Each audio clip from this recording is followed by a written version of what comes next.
Poor people focus on saving and rich people focus on investing. You know what? Don't drink that Starbucks coffee in the morning. Try to save a few dollars and here and there. Well, don't fly first class, fly economy. Always try to save a few dollars. Well, here's the thing. A penny saved is still a fucking penny. You're not gonna get rich by trying to save a few bucks. You don't have a saving problem, you have an income problem. You need to earn a lot more money so you could invest.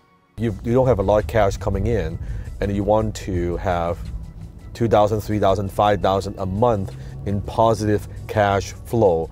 You need to acquire quite a substantial amount of real estate in order to do that. Versus a business, to make $3,000, $4,000, $5,000, $10,000, $20,000 is much, much easier. So my recommendation, and this is just my philosophy, and a lot of people would disagree with me, is you build your business first. But when your business throws off so much cash and you have reinvest a lot of profits into your business to grow, and it's now throwing off more cash, then you take that money, the extra cash, and then you can put into real estate. Before you go, what I recommend is this. Don't wait to buy real estate. Buy real estate and wait. So when is it the best time to buy real estate? It's when you have so much money. When you have so much cash coming in from your business, take that money, put that into real estate, because long term, if you buy right, you would become very, very, very, very wealthy. I have a simple rule. 100, 10, 3, 1. It means you look at 100 deals, 100 potential investments. You might break it down into 10. From that 10, you will nail down to 3 that has got possibility, and then you might do 1. So for every day that every investment that comes across my table, I turn down 99.9% of them. I look at hundreds and hundreds and hundreds of investments, and I do very selectively. Very selective, just a couple. Do you just anything that come across the table, you see online, oh, that sounds pretty good? Or if you're gonna buy a stock, you look at 2 stocks and jump into 1. Or you buy a piece of property, hey, that looks pretty good. Hey, I'll look at 3 properties and you jump into 1. Again, you're not doing your research. Always remember, investigate before you invest. You got to get to that first piece first. Now here's what's very, very interesting. I know a lot of people who do very well, they don't even have a scalable business. You can be very wealthy with high income skills and you make your money and then you put into high return investments, you could do very, very well. I truly don't believe everybody should have a scalable business. It's not for everyone. Not everyone is cut out for that. It's not, and you don't have to be that to do very well. Like a friend of mine who is a photographer, just a photographer. In Vancouver, very high-end, he takes photos for Jim Patterson's. It's a whole team.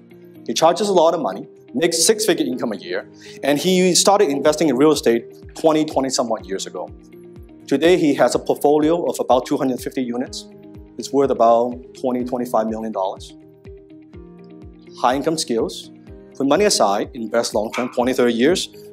He's got a huge portfolio. First, you got to know what type of investor you are. Are you more for growth? Are you more for capital gain? Are you more for security? You want dividends? All that makes a difference.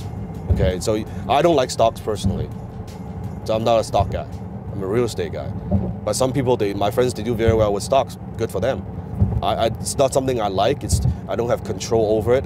I don't like the fact that I put in the money. I can't call the CEO and say, hey, I don't like the way you're spending about this kind of expense, right? I can't control that. But for most people, that's good. I like control when it comes to investing. I like control in terms of the finance. I like control in terms of decision. I like businesses. I put money in businesses because I have a say. I can dictate. I can have some form of control of where the business could go. I like real estate because I have control over tax. I have control over the cash flow. I have control over the appreciation. A lot of different things, right? I can look at these things. It's slower. It is more stable, so it's up to. There's so many other factors. So if you're making less than $50,000 a year, save what percent? What percent? 10%. If you're making $50,000 or more but less than 200K, save 15%. If you're doing 200K or more, but less than $500,000, save 25%. If you're doing $500,000 or more, but less than $2 million, save 35%. If you're doing $2 million or more, but less than $5 million, save 40%. If you're making $5 million or more, you should be saving at least 50%. The rest you can spend whatever you want. Blow it however you want. Reward yourself. That's okay. But you need to increase your earning ability. And that's a combination of your scalable business as well as your high income skills.